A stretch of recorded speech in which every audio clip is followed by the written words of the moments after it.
તો બાળકો લાસ્ટ લેક્ચરમાં આપણું જે ટોપિક હતું એનું નામ છે માસ એનર્જી ચેપ્ટર નંબર 13 નું દળ અને ઉર્જા. એમાં આપણે આઇન્સ્ટાઈનનું સાપેક્ષવાદ જોયું હતું સૌથી પહેલા કે ભાઈ દળનું ઉર્જામાં અને ઉર્જાનું દળમાં રૂપાંતર શક્ય છે. E બરાબર ડેલ્ટા mc સ્ક્વેર. આ એક ઇક્વેશન આપણે જોયું. આજના લેક્ચરમાં આપણે શું કરવાના છે? આજના લેક્ચરમાં આપણે બંધન ઉર્જા નો એક આગવું પગથિયું જોવાના છે જેનું નામ છે ન્યુક્લિયર અથવા ન્યુક્લિયોન દીઠ બંધન ઉર્જા. આ છે શું એ પણ જાણીશું અને એક આલેખ જોઈશું અને એના પરથી અમુક એના જે મેઇન નોટ્સ છે, મેઇન પોઈન્ટ્સ છે એ નોટ આઉટ કરીશું. પછી ન્યુક્લિયર બળ વિશેની ઇન્ફોર્મેશન પણ ગેધર કરીશું કે ભાઈ હા ન્યુક્લિયર બળ શું છે. હાલાકી આપણને બધું ખબર છે. તો આજનો સેશન આપણે સ્ટાર્ટ કરીએ છીએ વિથ ધ રિવિઝન. રિવિઝનમાં આપણે કાલે બેટા શું જોયું તો કે બંધન ઉર્જા. બંધન ઉર્જા શું હતી તો કે આપણે કીધું હતું કે ભાઈ મુક્ત અવસ્થા માં જ્યારે ન્યુક્લિયોન્સ હોય એટલે તેમનું દળ કેટલું થાય તો કે ZMP પ્લસ MNN MMN આ કે સોરી M ની આવે અહીંયા N આવશે NMN. અને બંધિત અવસ્થામાં દળ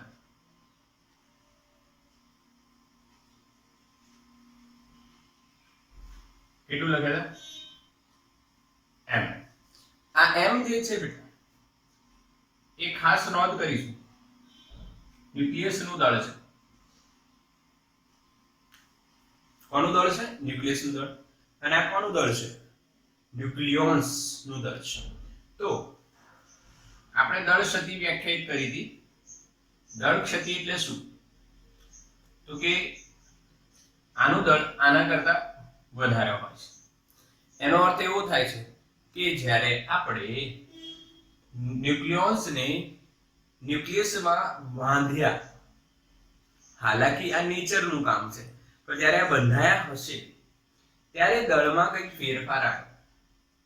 એ દળમાં થતો ફેરફાર એને દળ ક્ષતિ કહેવાય. આ બંનેના દળોનો તફાવત.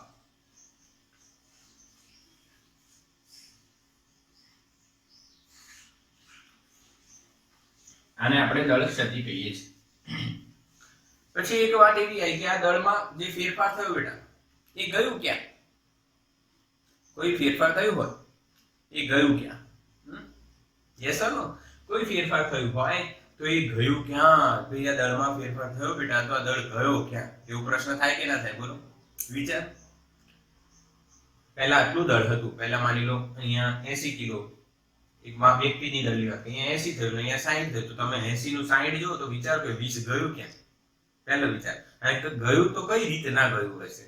અહીંયા આ ગયું તો શેમાં કન્વર્ટ થયું? તો આપણને ખબર છે કે દળ ક્ષતિને સમતુલ્ય ઉર્જાને ઉર્જા એને આપણે બંધન ઉર્જા EB કીધી હતી, જેનું સૂત્ર છે ડેલ્ટા mc સ્ક્વેર. આ જ આઇન્સ્ટાઈનનું સૂત્ર છે. આઇન્સ્ટાઈનનું સૂત્ર આપણે યાદ રાખીએ છીએ EB બરાબર ડેલ્ટા mc સ્ક્વેર. એનો અર્થ એવો થયો કે ભાઈ કે જ્યારે તમે ન્યુક્લિયસને બનાવો છો ન્યુક્લિયસ દ્વારા, એટલે નેચરમાં જ્યારે મુક્ત અવસ્થામાં રહેલા પ્રોટોન અને ન્યુટ્રોન ભેગા થઈને ન્યુક્લિયસ જ્યારે બનાવે છે ત્યારે એ બંધાય છે અંદર, અને બંધાય છે તો એમની ઉર્જા કેટલી થઈ જાય છે? Delta mc square. હવે તમે મને બતાવો કે જ્યારે આપણે એને બાંધીએ છીએ ત્યારે એની માની લો ઉર્જા થઈ જાય છે 10 મેગા eV. કેટલી થઈ જાય છે? 10 મેગા eV. તો હવે એને છૂટા પાડવા હોય તો કેટલી ઉર્જા આપવી પડશે? બોલો, છૂટા પાડવા માટે કેટલી ઉર્જા આપવી પડશે? જો એમને બાંધવા દરમિયાન આટલી ઉર્જા આને અનુરૂપ આટલી ઉર્જા એમની બંધન ઉર્જા થતી હોય તો જ્યારે એમને છૂટા પાડવા હોય તો કેટલી ઉર્જા આપવી પડે? બોલો, સિમ્પલ લોજિક છે. બાંધવા માટે આટલી ઉર્જા તો છૂટા પાડવા માટે પણ યસ, વેરી ગુડ સ્વીટિકા. ધૈર્ય, યસ. બધાના આન્સર આવી. હિતેશ, યસ, ડેફિનેટલી આટલી જ ઉર્જા જોઈએ. એટલે બંધન ઉર્જાનો અર્થ શું ખબર પડી તમને? યસ, બંધન ઉર્જાનો અર્થ એવો થાય છે બેટા કે દળ શક્તિને સમતુલ્ય ઉર્જાને આપણે બંધન ઉર્જા કહીએ છીએ. ડેફિનેટલી ટ્રુ, ડેફિનેટલી ટ્રુ, કોઈ પ્રોબ્લેમ નથી. પરંતુ જો એમને છૂટા પાડવા હોય તો એટલી જ ઉર્જા આપવી પડે. અને એક બીજી વસ્તુ નોટ કરીશું કે બંધન ઉર્જા હંમેશા ઋણ હોય તો એમને છૂટા કરવા માટે પાછી એમની ઉર્જા 0 કરવી પડે, તો એટલી જ ધન ઉર્જા આપણે આપવી પડે. આવું પણ આપણે આગળના ચેપ્ટરમાં જોઈ ગયા છે. ક્લિયર? ઓકે. હવે બંધન ઉર્જા જે થઈ આ કોની થઈ? એક વાત છે. બંધન ઉર્જા એ થઈ ન્યુક્લિયસની. શું બનાવ્યું તમે? ન્યુક્લિયસ. અને એમાં Z અને N એટલે A જેટલા ન્યુક્લિયોન્સ છે. કેટલા ન્યુક્લિયોન્સ છે? ન્યુક્લિયોન્સ કેટલા હશે? A જેટલા. કેમ કે ન્યુક્લિયોન્સ એટલે પ્રોટોન અને ન્યુટ્રોનની સંખ્યા. એટલે ન્યુક્લિયોન્સ કેટલા છે? A જેટલા. હવે જેમ જેમ ન્યુક્લિયસ બદલાય એટલે તત્વ બદલાય. હાઇડ્રોજન પછી હિલિયમ આવે, પછી જે બી આવે, લિથિયમ આવે, ફોસ્ફરસ છે, ઓક્સિજન છે, ઘણા બધા તત્વો છે. તો આ બધાની અંદર ન્યુક્લિયસ જે બન્યું હશે એની અંદર ન્યુક્લિયોન્સની જે સંખ્યા હશે સરખી હશે કે જુદી હશે? વિચારો. એટલે હાઇડ્રોજન, હિલિયમ, લિથિયમ, નાઇટ્રોજન આ બધાના એ સરખા હોય? આ બધાના એ સરખા હોય? ના, બધાના એ જુદા છે. એટલે તમે એની બંધન ઉર્જા જાણશો તો તમને બધા માટે અલગ અલગ જાણવી પડશે. તો બેટર વે શું છે કે એક ન્યુક્લિયોન દીઠ કેટલી ઉર્જા છે? એક ન્યુક્લિયોન દીઠ કેટલી ઉર્જા છે જેને આપણે એક પ્રમાણે એક લોજિકલી વાત કરીએ તો એને ઘનતા પણ કહી શકીએ છીએ. શું કહી શકીએ છીએ? ઘનતા. પણ અહીંયા આપણે એને ઘનતા કહેવાનું નથી. પરંતુ તમે સમજ્યા કે નહીં? તમે માની લો 50 ન્યુક્લિયોન્સ ને બાંધ્યા તો કુલ બંધન ઉર્જા Eb. તો એક ન્યુક્લિયોન દીઠ કેટલી? એ પ્રશ્ન આવે તો આપણે એ જ હવે આજે જોવાનું છે કે ભાઈ ન્યુક્લિયોન દીઠ બંધન ઉર્જા EBN, બાઇન્ડિંગ એનર્જી પર ન્યુક્લિયોન. EBN એટલે શું બેટા? બાઇન્ડિંગ એનર્જી પર ન્યુક્લિયોન. ચલો તો ઇન્ટરેસ્ટિંગ ટોપિક છે.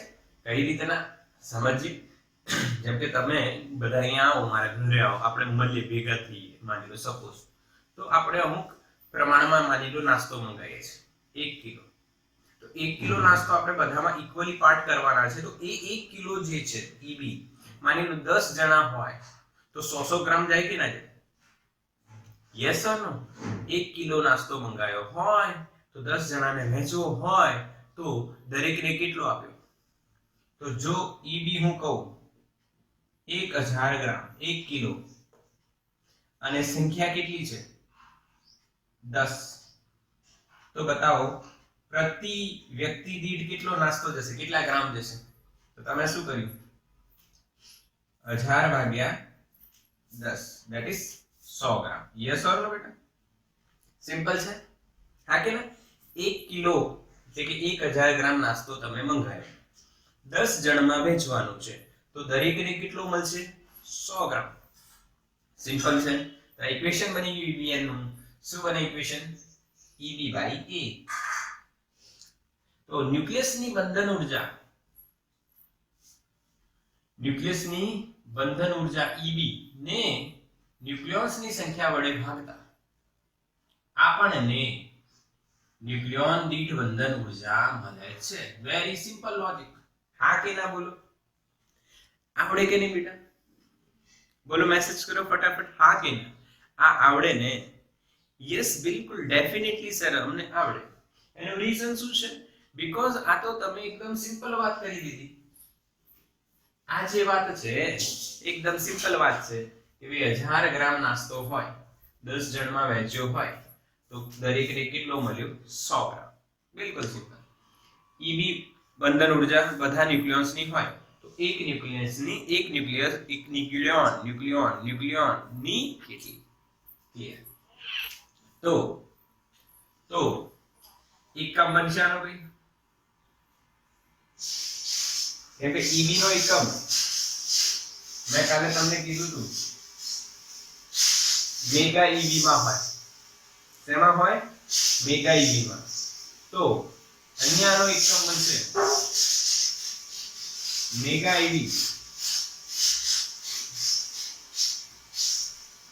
પર ન્યુક્લિયોન. મેગા ઈબી પર ન્યુક્લિયોન. ક્લિયર છે? હા કે ના? यस और नो बेटा मैसेज करो, खबर पड़ी है. मेगा ईवी प्रति न्यूक्लियॉन. बिल्कुल सिंपल आवड़ी गई. चलो ठीक, बधाने क्लियर છે? આની કોઈ સ્ક્રીનશોટ ની આની જરૂર પડે નહીં. આનાથી તમને શું ખબર પડે ખબર છે કે તમારે એક ન્યુક્લિયોન દીઠ કેટલી ઊર્જા આપવી પડશે ન્યુક્લિયોન ને ન્યુક્લિયસના બંધનમાંથી મુક્ત કરવા. એટલે ન્યુક્લિયોન દીઠ બંધન ઊર્જા આને કહેવાય. પાક્કું? Yes, clear. ઓકે, હવે આગળ વાત કરીએ તો આપણે EBN વિરુદ્ધ A નો આલેખ જોવાનો છે.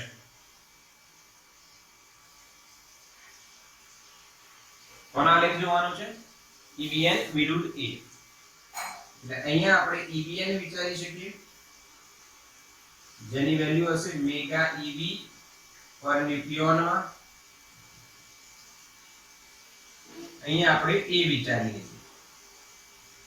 આ જે આલેખ છે હું એક્ઝેક્ટ નહીં દોરું, અહીંથી સ્ટાર્ટ થાય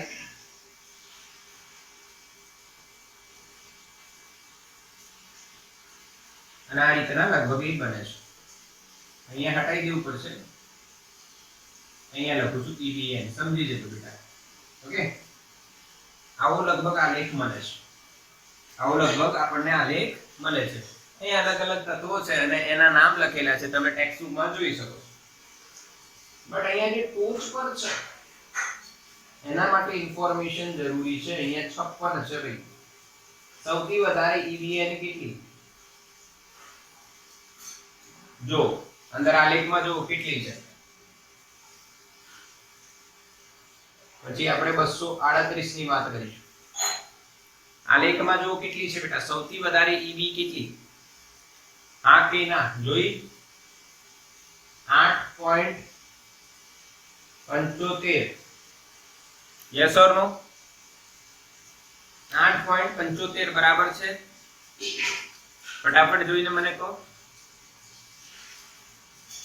ફટાફટ જોઈને મને કહો. યસ. અચ્છા, એ કોની છે એ પણ તમને ખબર પડી ગઈ. હવે 56 પરમાણુ દળાંક છે એટલે ડેફિનેટલી એ આયન છે બેટા. આયન છે, લોખંડ છે. Yes, clear. આનો એકમ કેટલો? મેગા EB પર ન્યુક્લિયોન. જ્યારે આની જોવામાં આવી તો આ છે બેટા યુરેનિયમ, કેમ કે 238 તમને ખબર જ હશે યુરેનિયમ છે. અને આની બંધન ઊર્જા આપણને મળે છે 7.6 મેગા EB પર ન્યુક્લિયોન. એટલે આ જે ચેન્જ આવે છે એ તમને નોટ કરવાનું છે, એટલે આ બે વસ્તુ મેં લખી છે. બોલો ક્લિયર બેટા? Yes or? આ એક ઇન્ફોર્મેશન છે. ઇન્ફોર્મેશન આપણે યાદ રાખવાની હોય છે. ઇન્ફોર્મેશન આપણે યાદ રાખવાની હોય છે કે હા ભાઈ Fe ની બંધન ઊર્જા સૌથી વધારે છે અને યુરેનિયમની 7.6 છે, આની 8.75 મેગા EB પર ન્યુક્લિયોન છે. યુરેનિયમની 7.6 મેગા EB પર ન્યુક્લિયોન છે. એટલે વૈજ્ઞાનિકોએ જ્યારે EBN વર્સિસ A નો અભ્યાસ કર્યો કે જુદા જુદા તત્વો માટે EBN કેટલી મળે છે, તો તમને એવું થાય કે EBN નો અભ્યાસ કેમ કર્યો, કેમ EB નો અભ્યાસ ન કર્યો? મેં તમને પહેલાથી કીધું કે પ્રતિ ન્યુક્લિયોન દીઠ કેટલું જોઈશે, that is the important thing. Okay, તો ભાઈ કેટલી ઊર્જા પ્રતિ ન્યુક્લિયોન બને છે એ આપણે EBN માં જ જાણી શકીએ છીએ અને આ આલેખ બને. હવે આ આલેખ બન્યા પછી તેનું અવલોકન થાય અને અમુક ઇમ્પોર્ટન્ટ નોટ્સ આવે. પહેલી ઇમ્પોર્ટન્ટ નોટ શું છે? ધ્યાન આપજો. પહેલી ઇમ્પોર્ટન્ટ નોટ શું છે? બે ખૂબ જ ઇમ્પોર્ટન્ટ વાત કરીશું. તો પહેલી ઇમ્પોર્ટન્ટ નોટ છે ભાઈ A ની વેલ્યુ જ્યારે 30 થી 170 હોય અને A ની વેલ્યુ 30 થી નાની અને 170 થી મોટી. આ બે ગાળા આપણે પાડી દીધા. ધ્યાન આપજો. બે પાર્ટ પાડી દીધા. એટલે આપણે 30 થી 170 ના તત્વોની વાત કરીએ છીએ અને એમની સિવાયના. એટલે અહીંયાથી આપણે ત્રણ ભાગમાં વહેંચી દીધું. આ 30, આ 170, આ ભાગ અને આ ભાગ. ખબર પડે છે?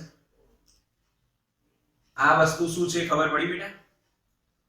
આ ભાગની વાત કરવાની છે, આ બે ભાગોની વાત કરવાની છે. અચ્છા, 30 થી 170 વચ્ચે જેનો A છે એમની બંધન ઉર્જા લગભગ કેવી છે દેખાય તમને? અચળ. એટલે આ એક નોંધ થશે. EBN કેવી છે? અચળ. એમની EBN માં વધારે ફેરફાર થતો નથી. એટલે આ તત્વો કેવા કહેવાય? સ્થાયી તત્વો. કેવા કહેવાય? સ્થાયી તત્વો કહેવાય. કેમ કે જેમની EBN ખૂબ જ વધારે અચળ અને વધારે છે. EBN કેવી છે? અચળ પણ છે અને વધારે પણ છે. અચળ હોય એનો મતલબ આ બદલાતું નથી અને વધારે છે એનો મતલબ એને તોડવા માટે તમારે બહુ જ ઉર્જા લગાવવી પડશે. એટલે એ સ્થાયી તત્વો કહેવાય. Yes or no? ક્લિયર બેટા? હા કે ના બોલો? મેસેજ કરો ફાસ્ટ. ખબર પડી કે નહીં? આ point very simple point, logical point, conceptual point છે. યસ. EBN ઓબ્ઝર્વેશન થયું અહીંયા 30 થી 170 ની વચ્ચે. 30 થી 170 ની વચ્ચે EBN અચળ અને વધારે જોવા મળે. That means what? આ તત્વો સ્થાયી છે. રીઝન કે એમને તોડવા માટે, એ તૂટે એના માટે ખૂબ જ ઉર્જા તમારે આપવી પડશે. જ્યારે આના માટે EBN ના મૂલ્યો ઓછા મળે છે. આના માટે, આ રેન્જ માટે, આ અને આ રેન્જ માટે તો ઓછા મળે છે. એનો મતલબ આ તત્વો કેવા હશે? અસ્થાયી તત્વો કહી શકાય. જે સ્થાયી નથી, વધારે સ્થાયી નથી. સ્થાયી તો હોય પણ વધારે સ્થાયી નથી જેટલા આ સ્થાયી છે. એવું ન કહેવાય કે પછી એક હાવ અસ્થાયી છે. હા, પણ આમના કરતા ઓછા સ્થાયી કહેવાય. ક્લિયર? હા કે ના? આ બે પોઈન્ટ્સ નોટ કરવાના છે તમારે. આની સ્ક્રીનશોટ લઈ લેવા જેવું છે. પછી આપણે આગળ વધીએ. આનો સ્ક્રીનશોટ લઈ લો બેટા.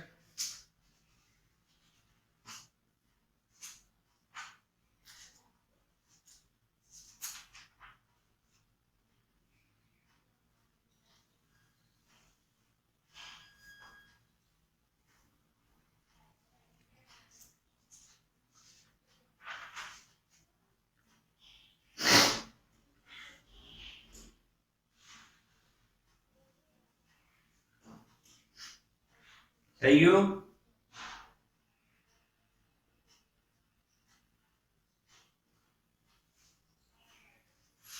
હા કે ના?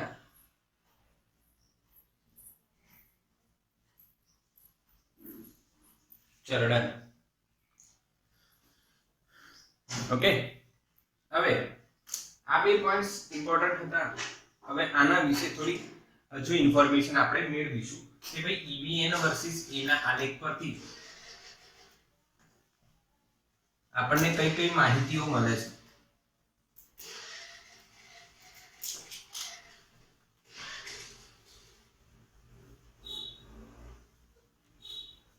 તો ધ્યાન આપવાની વાત છે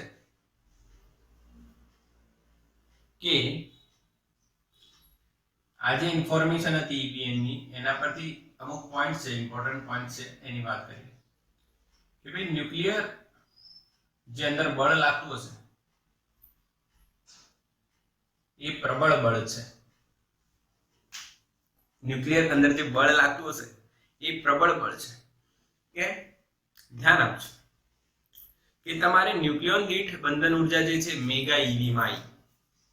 હવે ન્યુક્લિયોન દીઠ બંધન ઉર્જા મેગા ઈવી માં આવતી હોય એનો મતલબ એમને છૂટા પાડવા માટે તમારે એટલી જ ઉર્જા આપવી પડશે. હા કે ના? બંધન ઉર્જા મેગા ઈવી માં હોય તો એમને છૂટા પાડવા માટે એટલી જ ઉર્જા આપવી પડે મેગા ઈવી માં. તો એનો મતલબ એમની વચ્ચે લાગતું બળ ખૂબ જ પ્રબળ હશે તો આટલી બધી ઉર્જા આપવી પડતી હશે. Yes or no? Clear? Yes, બિલકુલ ક્લિયર, બિલકુલ ક્લિયર. તો ભાઈ ન્યુક્લિયર બળ ખૂબ જ પ્રબળ બળ છે. ઓકે, સેકન્ડ વાત ઇમ્પોર્ટન્ટ પોઈન્ટ આના પરથી જાણવા મળે છે કે અહીંયા સંતૃપ્તતાનો ગુણધર્મ જોવા મળે. કયો ગુણધર્મ? સંતૃપ્તતાનો ગુણધર્મ. હવે આ સંતૃપ્તતાનો ગુણધર્મ શું છે એ તમને સમજાવું છું, સમજજો. કે એ આપણે હમણાં જોયું 30 થી 170 ની વચ્ચે હોય ત્યારે EBN લગભગ અચળ છે. એનો મતલબ કે 30 પછી 170 સુધી તમે અંદર ન્યુક્લિયોન ઉમેરાતા ગયા. પ્રોટોન અને ન્યુટ્રોનની સંખ્યા વધતી ગઈ. 30 કોઈનો પરમાણુ દળાંક હોય એના પછી 31 32 જે બી હોય આગળ જાય 170 સુધી તો પરમાણુ દળાંક વધી રહ્યો છે. એનો મતલબ અંદર પ્રોટોન અને ન્યુટ્રોનની સંખ્યા વધી રહી છે. છતાંય EBN લગભગ અચળ રહે છે, એટલે સમાન રહે છે. તો આનો અર્થ શું થાય છે? તો જો સમજજો બેટા, આ અહીંયા આ દિશામાં જઈએ છીએ એટલે એ વધે છે. આ એક ન્યુક્લિયસ બતાવ્યો છે એમાં એક વધે છે એવી ઘટનાની વાત કરી રહ્યા છે. તો અહીંયા બધા ન્યુક્લિયોન્સ છે, પ્રોટોન ન્યુટ્રોન બધા છે. ઓકે, હવે એ જ અહીંયા ને અહીંયા રહેવાના છે. 6 7 8 9 10 એટલે આપણે 10 ગણી ચલો. 3 3 6 3 9 ને 1 10. અહીંયા બી આપણે 3 3 6 9 ને 1 10. 10 ન્યુક્લિયોન છે, પ્રોટોન અને ન્યુટ્રોન છે. સમજ પડી રહી છે? આ કોઈ એક ન્યુક્લિયસ મેં દોર્યો છે. આ ન્યુક્લિયસ છે બેટા, એમાં 10 પ્રોટોન ન્યુટ્રોન છે અને આમાં 10 પ્રોટોન ન્યુટ્રોન છે.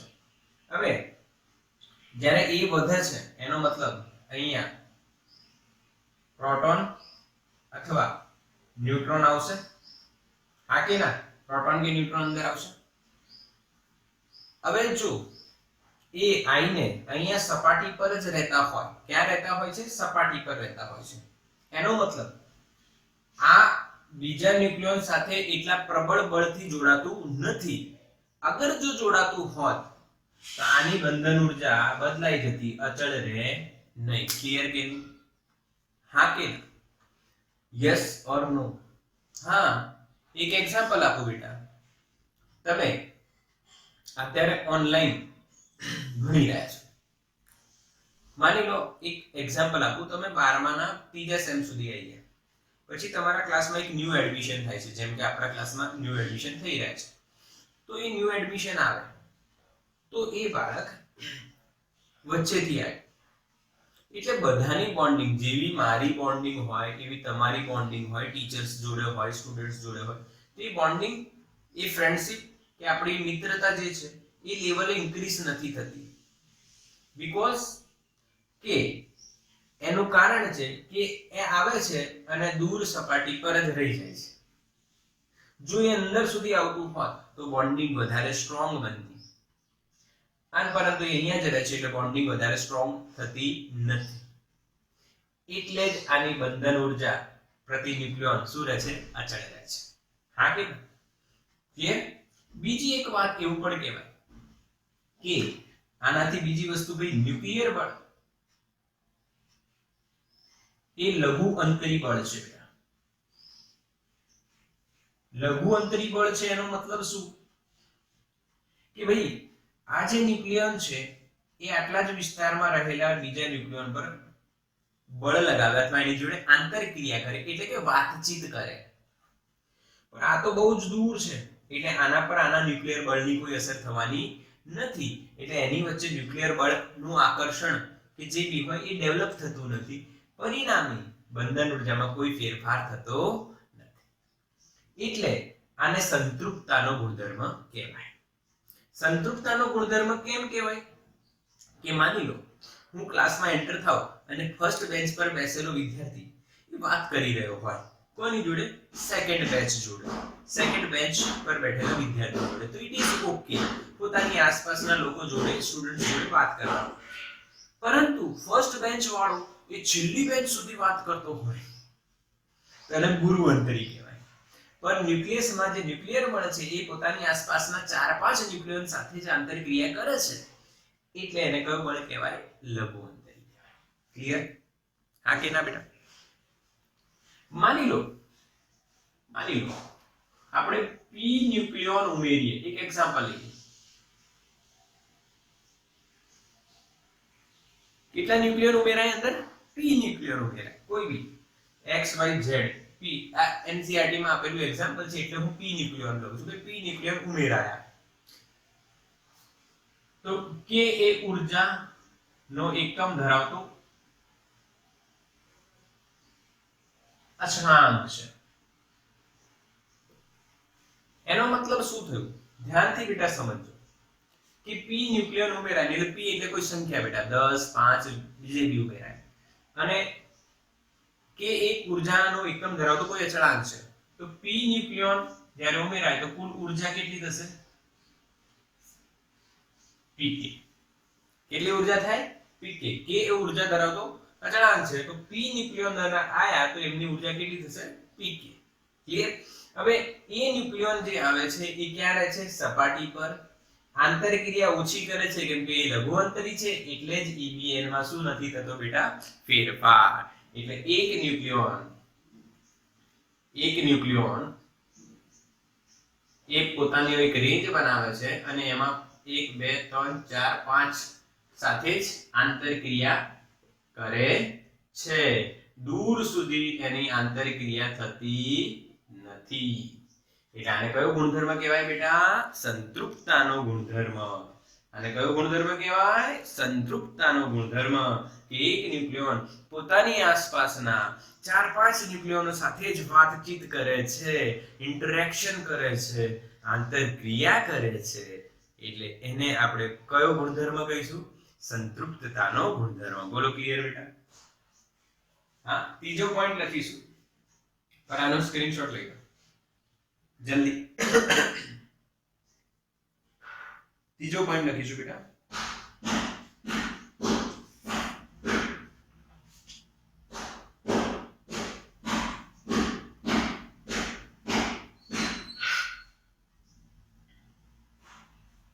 ડન? યસ ડન ને? હા વેટ મેસેજ આવે છે કે ભાઈ આ ઊર્જા કઈ ઊર્જા છે? ઓકે, આ ઊર્જા બેટા બંધન ઊર્જા કહેવાય. pk વિશે ભાઈ p એક ન્યુક્લિયોન ઉમેરાય છે અને આને કહી શકો તમે p ન્યુક્લિયોન્સ ઉમેરાય છે. આપણે એવો એક્ઝામ્પલ તમે NCERT માં જોઈ શકો છો. ઓકે, જોવો તો દેખાય છે હવે એક્ઝામ્પલ? આ કેના બેટા? હા, p ન્યુક્લિયોન ઉમેરાય છે. સિમ્પલ લોજિક છે એટલે કોઈ સંખ્યા ઉમેરાય છે. That's it. આમાં વધારે ડિટેલમાં તમારે વિચારવું જરૂર નહીં. p ન્યુક્લિયસ ઉમેરાય છે કે ઊર્જા છે તો pk ઊર્જા થશે. પર કઈ ઊર્જા થશે એવો મેસેજ આવ્યો મને તો મેં કીધું બંધન ઊર્જા. સિમ્પલ.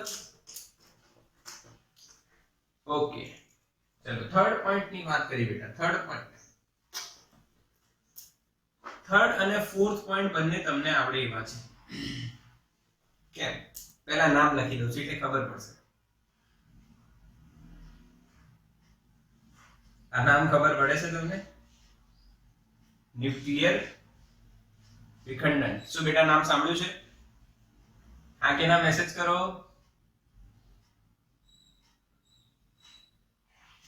મેસેજ કરીશું.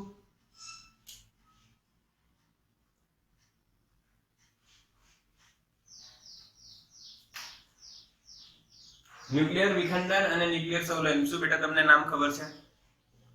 યસ ઓર નો? હા સાંભળ્યું છે સર. આવું તો કઈ સાંભળ્યું છે. તો આ શું કહે છે એ સમજીશું આપણે બેટા. કે જો એ બરાબર આપણે 240 લઈએ એટલે ભારે ન્યુક્લિયસ ની વાત કરી છે. એમની બંધન ઊર્જા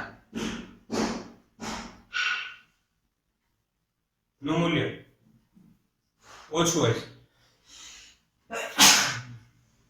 સોરી, એમની બંધન ઊર્જાનું મૂલ્ય ઓછું હોય છે એટલે એ કેવા હોય? અસ્થાયી.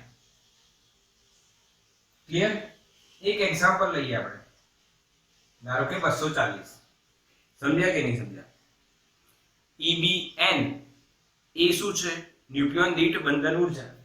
એનું મૂલ્ય ભારે ન્યુક્લિયસ માટે કેવું હોય છે? ઓછું હોય છે. આપણને ખબર છે 170 સુધી અચળ રહે, પછી એ ઘટતું જાય છે. તો એ કેવા કહે? અસ્થાયી કહેવાય. બંધન ઊર્જા ઓછી હોય તો એનો મતલબ અસ્થાયી કહેવાય. એનો મતલબ શું છે કે ભાઈ તમે ટીમ બનાવી રહ્યા છો, 20 જણ છે, પર 2 કેપ્ટન લેવામાં આવે. પછી એ કેપ્ટન જોડે જેની બંધન ઊર્જા ફ્રેન્ડશિપ સારી હોય, ક્રિકેટ રમતા હોય ત્યારે આવું થાય, તો એના મિત્રો એની ટીમમાં આવી જાય. પણ જો એની બંધન ઊર્જા સારી ન હોય તો એ મિત્ર ગમે ત્યાં જઈ શકે. હા કે ના? આવું ખબર પડી? 20 જણ હોય, 20 ફ્રેન્ડ્સ છીએ આપણે, અને આપણે ટીમ પાડી રહ્યા છે. તો ટીમ પાડી રહ્યા છીએ તો સારા ખેલાડીઓ આપણી ટીમમાં આવે એના માટે આપણી એમની જોડે બંધન ઊર્જા સારી હોવી જોઈએ. જો ન હોય તો એ બીજી ટીમમાં પણ જઈ શકે. એટલે આમની બંધન ઊર્જા ઓછી હોય એટલે બીજી ટીમમાં બી જઈ શકે. એટલે આ અસ્થાયી કહેવાય, સ્થાયી ન કહેવાય. તો આવા અસ્થાયી ન્યુક્લિયસનું આપણે ઉદાહરણ છે કે જેનો એ 240 છે, તો એ બે ભાગમાં તૂટી જાય એટલે 120 અને અહીંયા પણ 120. તૂટ્યા પછી અહીંયા જે આની EBN છે એ વધી જાય, આની EBN પણ વધી જાય. એ તો તમને ખબર જ છે ને, 170 અને 30 ની વચ્ચે હશે તો એની અચળ અને વધારે હોય છે. તો આની ઓછી બંધન ઊર્જા છે, હવે તૂટ્યા પછી વધી ગઈ, અને આ પ્રક્રિયામાં ઊર્જાનું ઉત્સર્જન થાય છે. એટલે આને કઈ પ્રક્રિયા કહેવાય? ન્યુક્લિયર પ્રક્રિયા, અને એનું નામ છે ન્યુક્લિયર વિખંડન. અને આ જે ઊર્જા છે ખૂબ જ પુષ્કળ પ્રમાણમાં હોય છે. બેટા ક્લિયર? હા કે ના બોલો? ઓકે, ક્લિયર ને બેટા? યસ. તો ઊર્જાનું ઉત્સર્જન થતું હોય એટલે એને આપણે ન્યુક્લિયર પ્રક્રિયા કહે છે, અને પુષ્કળ ઊર્જા ઉત્પન્ન થાય અને આને આપણે ન્યુક્લિયર વિખંડન. વિખંડનનો મતલબ તૂટવું, તૂટીને થાય છે, બે ભાગમાં તૂટી જાય છે. ભાઈ જો 240 ના બે ભાગ થાય તો લોજિક ખબર પડી. હવે તમે મને કહો કે કોઈ બી ભારે ન્યુક્લિયસ હોય એના કેવા ભાગ થવા જોઈએ? એના કેવા ભાગ થવા જોઈએ કે જેથી એનો એ ક્યાં જતો રહે? કોની વચ્ચે મળવો જોઈએ? બોલો, કોની વચ્ચે એનો એ મળવો જોઈએ? એ એનો ક્યાં મળવો જોઈએ? મને મેસેજ કરો ફટાફટ. એ ક્યાં મળવો જોઈએ? 30 અને 170 વચ્ચે એનો એ મળવો જોઈએ. 30 અને 170 વચ્ચે એનો એ મળવો જોઈએ. ક્લિયર? ઓકે. હવે ન્યુક્લિયસ સંવલય. તો આમાં જે હલકા ન્યુક્લિયસ હોય, હલકટ નહીં હો ભાઈ, એમની EBN બી ઓછી હોય અને એ બી આપણે અસ્થાયી કહી શકાય. તો શું થાય? માની લો એક્ઝામ્પલ લઈએ કે ભાઈ એ જેમના 10 કરતા ઓછા છે, બરાબર? તો એ ભેગા થાય. શું થાય? ભેગા થાય. 10 કરતા ઓછા, પર અહીંયા NCERT માં આપ્યું છે આપણને 10 કરતા ઓછા, પણ તમે 30 કરતા ઓછાનું માની શકો છો.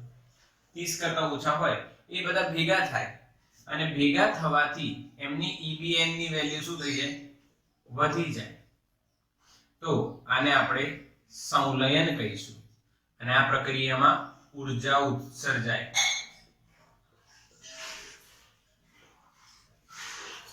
આ બંને પ્રક્રિયામાં જો હલકા હોય તો ભેગા થઈને બંધન ઉર્જા વધીને સ્થાયી થાય અને ભારે હોય તો તૂટીને બંધન ઉર્જા વધે અને સ્થાયી થાય. બોલો હા કે ના? યસ ઓર નો? બધા પોઈન્ટ્સ ક્લિયર કે નહીં? બિલકુલ ક્લિયર? હા કે ના? 4 પોઈન્ટ્સ મેં તમને ક્લિયર કરાયા. બિલકુલ ક્લિયર ને બેટા? સ્ક્રીનશોટ લઈ લો. ન્યુક્લિયર વિખંડ અને ન્યુક્લિયર સંવલન અને ન્યુક્લિયર પ્રોસેસીસ કહેવાય. આગળ આપણે ફરી ભણવાનું છે તો આનો સ્ક્રીનશોટ લઈ લો ફટાફટ. જલ્દી જલ્દી.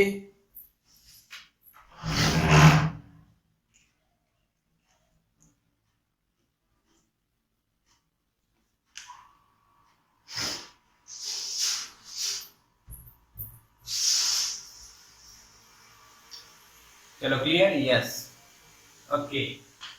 तो न्यूक्लियर वीट बंधन ऊर्जा बेटा આપણે ક્લિયર થઈ ગઈ. જેનું સૂત્ર છે EBN બરાબર EB by A, EBN બરાબર EB by A, EBN બરાબર EB by A. અને આના માટે તમે યાદ રાખશો Fe ની કેટલી 8.75 મેગા EB પર ન્યુક્લિયોન અને યુરેનિયમ ની 7.6 મેગા EB પર ન્યુક્લિયોન. ક્લિયર? હવે આના પરથી આ ચાર્ટ આપણે જોયું EBN વર્સિસ A નો, એના પરથી આપણને ખાસી માહિતી મળી. તો જે આને રિલેટેડ નેક્સ્ટ ટોપિક બને છે એ બને છે બેટા ન્યુક્લિયર બળ. નામ સાંભળ્યું છે આપણે બધાએ? ટોપિક નું નામ શું છે? ન્યુક્લિયર બળ, ન્યુક્લિયર ફોર્સ. નામ સાંભળ્યું છે ને બધાએ? હા. કેમ આ નામ સાંભળ્યું હશે તો એ તો તમને ખબર જ છે કે ભાઈ સ્ટ્રોંગ ન્યુક્લિયર બળ હોય છે, વીક ન્યુક્લિયર બળ હોય છે. હા કે ના? સ્ટ્રોંગ, વીક, મૂળભૂત બળો 4 છે. ધોરણ 11 માં પહેલા ચેપ્ટરમાં આપણે ભણ્યા હતા કે આ વિશ્વમાં 4 મૂળભૂત બળો છે. એનો 2 ભાગ ન્યુક્લિયર બળોમાં આવે છે, સ્ટ્રોંગ અને વીક. બીજા 2 કયા? ગુરુત્વાકર્ષણ બળ અને વિદ્યુત ચુંબકીય બળ. એટલે 4 ટોટલ બળો છે. આજે આપણે ન્યુક્લિયર બળ જે સ્ટ્રોંગ છે, સ્ટ્રોંગ ની વાત કરીશું. આ બળ છે એવું ક્યાંથી ખબર પડે? તો જો જે એવરેજ જે આપણે ગણીએ સરેરાશ EBN આપણે ગણીએ તો સરેરાશ EBN જે છે બેટા એ લગભગ 8 મેગા EB પર ન્યુક્લિયોન છે. લગભગ 8.75 મળ્યું તો ભારે તત્વ Fe ની આજુબાજુની આપણે 8 મેગા EB પર ન્યુક્લિયોન ગણીએ. હવે આ બંધન ઉર્જા ખૂબ જ વધારે છે. તો આનો અર્થ શું છે? સમજો. આ 1 છે, આ 2 છે, આ A છે અને આ B છે. આમની વચ્ચેની જે બંધન ઉર્જા છે એ 8 મેગા EB પર ન્યુક્લિયોન છે અને આની વચ્ચેની બંધન ઉર્જા છે 4 EB છે. અથવા મેં કંઈક લખીશ એટલે તમને ખબર પડશે 13.6. તો આ કોણ છે? પરમાણુ. અને આ કોણ છે? ન્યુક્લિયસ. હા કે ના? લાસ્ટ ચેપ્ટરમાં આપણે જોયું હતું -13.6/n². હા કે ના બેટા? યાદ છે? પરમાણુમાં ઊર્જા સ્તરો જોયા હતા આપણે. -13.6 યાદ આવે? -13.6/n². એનો મતલબ પરમાણુની જે બંધન ઊર્જા છે એ EV ના ક્રમની હોય છે, જ્યારે ન્યુક્લિયસની જે બંધન ઊર્જા છે એ બેટા કયા ક્રમની હોય છે? Mega EV. તો બંધન ઊર્જા વધારે કે ઓછી? બહુ જ વધારે. એનો મતલબ શું થાય કે ન્યુક્લિયોન્સ વચ્ચે એક પ્રબળ બળ લાગતું હોવું જોઈએ. બોલો હા કે ના બેટા? કન્સેપ્ટ ખબર પડી? પરમાણુની અંદર જ્યારે આપણે વાત કરતા હતા કે ઇલેક્ટ્રોન માટેના ઊર્જા સ્તરો આપણે જોતા હતા ત્યારે એની જે ઊર્જાની વાત કરી છે 13.6/n² ના પ્રમાણમાં આપણે જોતા હતા. પરંતુ અહીંયા EV ની જગ્યાએ શું આવ્યું? મેગા. એટલે 10⁶ ગણી. એટલે બહુ જ પ્રબળ બંધન થઈ ગયું છે. એટલે એમની વચ્ચે જે બળ લાગતું હશે કેવું હશે? બોલો બેટા, ખબર પડી કે નહીં? Yes or no? કન્સેપ્ટ ખબર પડી કે નહીં કે ન્યુક્લિયર બળ ક્યાંથી આવ્યું, કઈ રીતના ખબર પડી કે ભાઈ પરમાણુની બંધન ઉર્જા આ ઓર્ડરની હોય છે, જ્યારે ન્યુક્લિયસની બંધન ઉર્જા આ ઓર્ડરની છે. તો આટલી બધી બંધન ઉર્જા હશે તો કોઈ બાંધવાવાળું જબરદસ્ત બળ હશે, જેને શું કહેવાય? ન્યુક્લિયર બળ. યસ ઓર નો?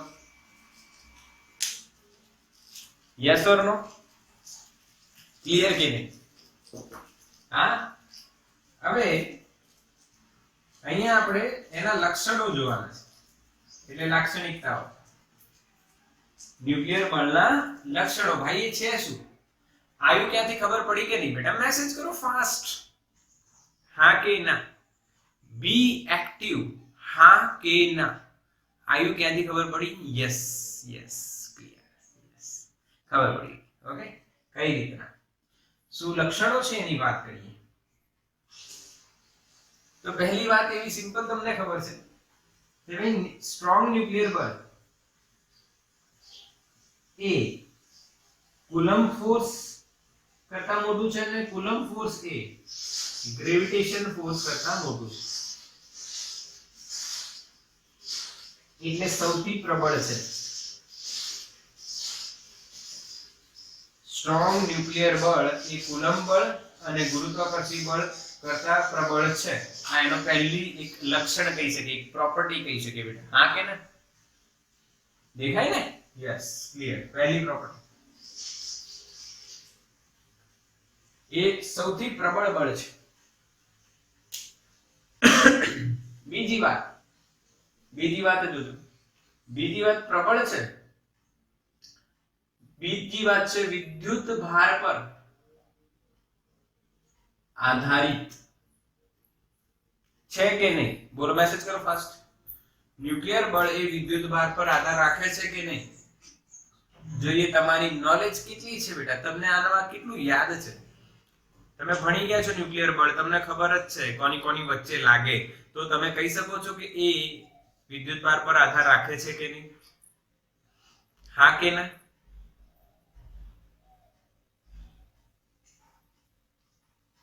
બોલો, વિદ્યુત ભાર પર આધારિત છે? હા, એવા મેસેજ આવે છે અમુકના. નથી એવું આવે. કેમ? હવે જો, હા સમજી ગયા? હા, અમુક મેસેજ આવે છે ના નથી, અમુક આવ્યા છે હા છે. તેનું રીઝન સમજીએ. તો આ બેટા પ્રોટોન પ્રોટોન વચ્ચે લાગે, પ્રોટોન ન્યુટ્રોન વચ્ચે લાગે, ન્યુટ્રોન ન્યુટ્રોન વચ્ચે લાગે. એટલે પ્રોટોન પ્રોટોન તો ધન વીજભાર છે, ન્યુટ્રોન ન્યુટ્રોન જોડે તો વીજભાર જ નથી તોય લાગે, ને વીજભાર હોય તોય લાગે, ને હોય કે ન હોય તોય લાગે. એટલે આમને કહી શકાય કે આ ન્યુક્લિયર બળ કોની વચ્ચે લાગે છે? ન્યુક્લિયોન્સ.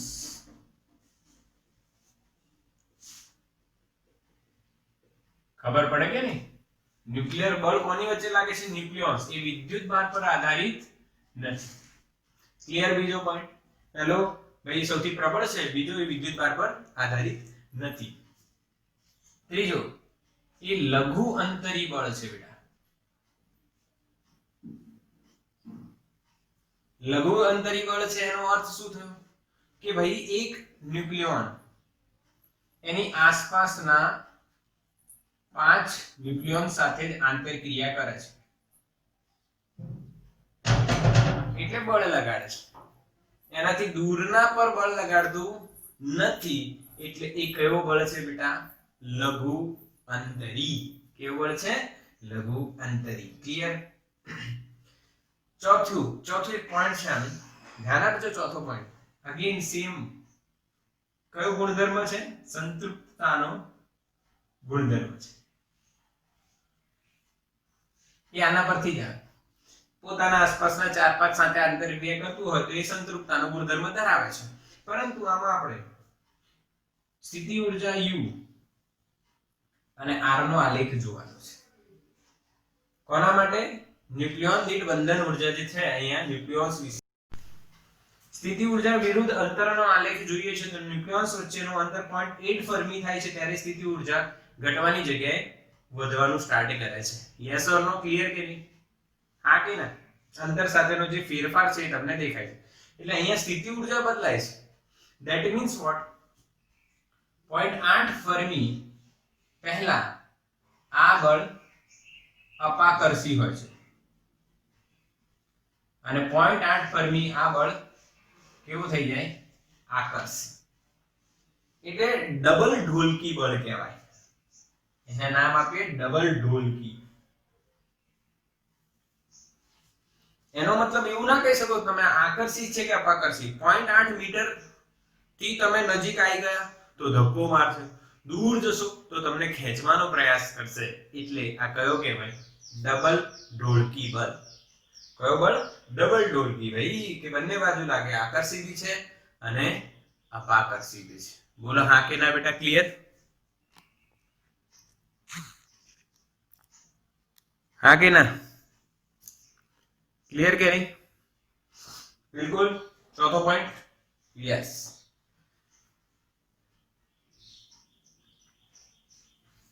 પાંચમો પોઈન્ટ કયો હોઈ શકે વિચાર. હજુ તમને આનો કયો ગુણધર્મ યાદ છે જે એક હજુ હોઈ શકે? પાંચમો ગુણધર્મ આનો જો એક મોટા મોટા ગુણધર્મો તો આ તો આપણને ખબર પડી, આઈ ખબર પડી ગઈ. બીજી વાત એક લાસ્ટ પોઈન્ટ આમાં આવે જ્યારે આપણે અહીંયા કુલંબ બળ અને ગુરુત્વાકર્ષી બળ, એટલે કુલંબ બળ અને ગુરુત્વાકર્ષી બળ જેવું આનું કોઈ સરળ સૂત્ર નથી બેટા. જેમ કે કુલંબ બળમાં તમે શું લખતા હતા? K Q1 Q2 r². ગુરુત્વાકર્ષી બળમાં શું લખો? G m1 m2 r². એવું આનું કોઈ સિમ્પલ ઇક્વેશન સૂત્ર નથી. ક્લિયર છે? હજુ એકાદા પોઈન્ટ છે કે ભાઈ આ ઇલેક્ટ્રોનની સ્પિન પર આધાર રાખે છે. કોના પર આધાર રાખે છે? ઇલેક્ટ્રોનની સ્પિન. એ તમે ભણ્યા છો ભાઈ, ઇલેક્ટ્રોનની સ્પિન +1/2 ને -1/2 કેમિસ્ટ્રીમાં ભણ્યા છો. એના પર પણ આધાર રાખે છે. સાથે સાથે આ ખાસ નોંધ કરજો, આનું કોઈ સરળ સૂત્ર નથી. યસ ઓર નો? હા કે ના? ડબલ ઢોલકી છે. એટલે 5 પોઈન્ટ્સ તમારે યાદ રાખવા ન્યુક્લિયર બળના. પહેલી વાત તો ક્યાંથી આવ્યું પાકું કે ન્યુક્લિયસમાં બંધન ઉર્જા ખૂબ જ વધી જાય છે કોના કરતા? પરમાણુ કરતા. તો એનો મતલબ અમને ન્યુક્લિયસને બાંધવા વાળો બળ એક પ્રબળ બળ હોવો જોઈએ. એમાં પહેલો પ્રબળ પોઈન્ટ કયો આવે લક્ષણોમાં? એ બહુ જ પ્રબળ છે, કુલંબ કરતાંય અને ગુરુત્વાકર્ષી કરતાંય પ્રબળ છે. બીજો પોઈન્ટ એ વિદ્યુતભાર પર આધાર રાખતો નથી. એનો મતલબ એ બધા વચ્ચે લાગે છે, ન્યુક્લિયસ વચ્ચે લાગે છે. ત્રીજું એ લઘુ અંતરી છે. લઘુ અંતરી છે એટલે પોતાની આસપાસના અમુક જ ન્યુક્લિયસ જોડે આંતરક્રિયા કરે છે. ચોથો પોઈન્ટ છે સંતૃપ્તતાનો ગુણધર્મ. એટલે કે ભાઈ એને પાસે સંતૃપ્તતાનો ગુણધર્મ છે, આસપાસના અમુક જોડે જ આંતરક્રિયા કરે છે. પાછો એ ડબલ ઢોલકી પણ છે કે ભાઈ 0.8 ફર્મી થી વધે તો ખેંચે આકર્ષી, ઘટે અંતર તો અપાકર્ષી. અને છેલ્લે આનું કોઈ સરળ સૂત્ર નથી. તો બેટા આ 5 પોઈન્ટ તમારે આને પાકા કરી લેવા. બિલકુલ ક્લિયર. આનું સ્ક્રીનશોટ લઈ લો ફટાફટ.